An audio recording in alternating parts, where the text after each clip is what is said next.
We all know this face, José Rizal. He's our national hero. I mean, his face is on our money, his monuments are in pretty much every town square. We celebrate him, we look up to him. But here's the thing. What if all that reference, all that worship, is actually just a way for us to avoid what he really had to say? And this quote, wow, it just gets right to the heart of it, doesn't it? The idea is that we've turned this radical thinker into a safe, harmless statue. Someone we can put on a pedestal and admire from a distance, without ever having to actually do anything he said, without ever having to change. It's a critique of how we remember Rizal, for sure, but really, it's a critique of us. So that's the real question, isn't it?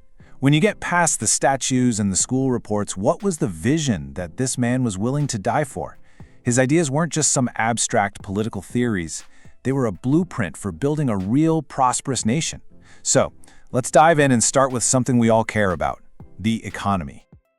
All right, first up, let's talk about money, trade, and opportunity. Rizal had a really clear economic vision for the Philippines, and honestly, it might surprise you just how modern it was.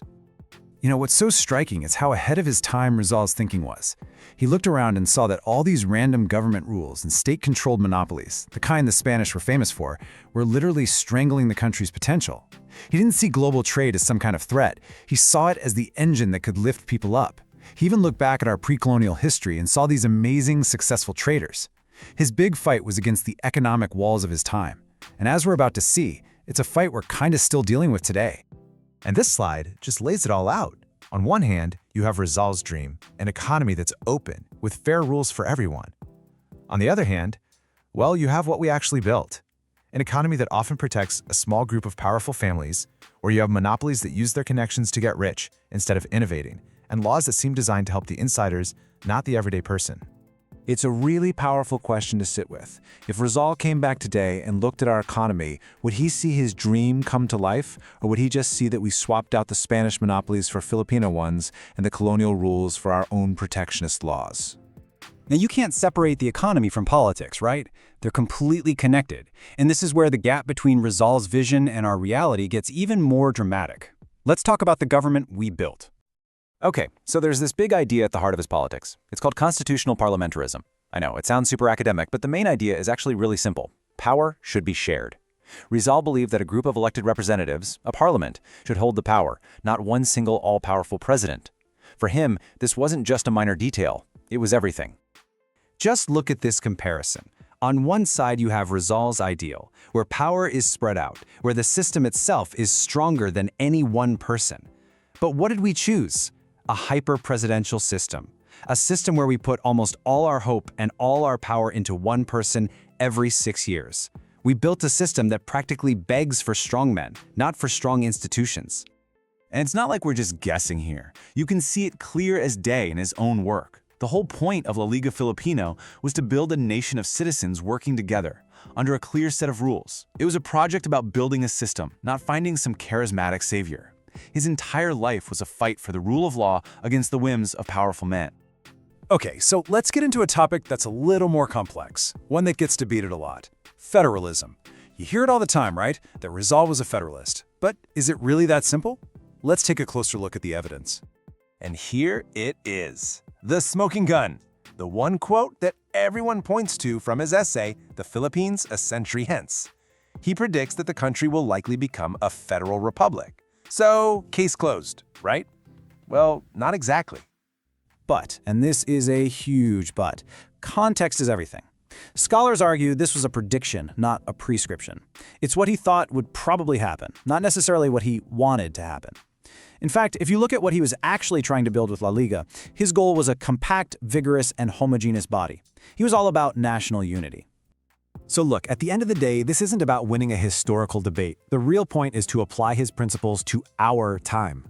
Rizal believed in equality, and he hated concentrated power. So how would a guy with those principles feel about a modern Philippines where Metro Manila basically dominates everything? The argument is that his core logic would naturally lead him to support a system that spreads power out, something a lot like a well-designed federal system. So after all of this, the economy, the politics, the federalism debate, where does that leave us? Well, if we actually stop just worshiping Rizal and start engaging with his ideas, it points us toward a clear and, frankly, challenging set of reforms. Reforms that we just seem way too comfortable ignoring. And here they are. The 3 pillars that grow directly out of his work. Number 1, a truly open economy, one that favors competition, not just connected insiders. Number 2, a shift away from our personality-obsessed presidential system to a parliamentary one that's based on parties and policies. And number 3, a federal structure to finally break the concentration of power in Manila. You see how they all fit together? It's about building a nation on strong systems, not just on strong men. So why don't we do any of this? Why do we ignore it? Well, the source offers a pretty brutal explanation. We prefer the safe, silent hero on a pedestal. Because the real Rizal, the thinker, the reformer, he challenges us. His ideas demand that we question the very foundations of the country we've built. And that's uncomfortable. And that brings us to the call to action. It's not just about remembering Rizal once a year. It's about actually engaging with him. Go read his essays. Start demanding real, systemic reform, not just pinning all your hopes on the next leader. Let's start building political movements around actual ideas. And maybe most importantly, let's stop accepting that this is just how things are in the Philippines. Because ultimately, when you look at all the evidence, the debate isn't really about what Rizal would have wanted. The real question is about us, right here, right now. Do we have the courage to actually pursue the kinds of deep, difficult changes that his principles point us toward? I think this line says it all. Maybe the greatest tribute we could ever pay to our national hero is to finally get on with the hard work of building the nation he actually dreamed of. So, I'll just leave you with this final thought. If these ideas make sense, if they align with the principles of the hero we all claim to admire, what's really stopping us from demanding them?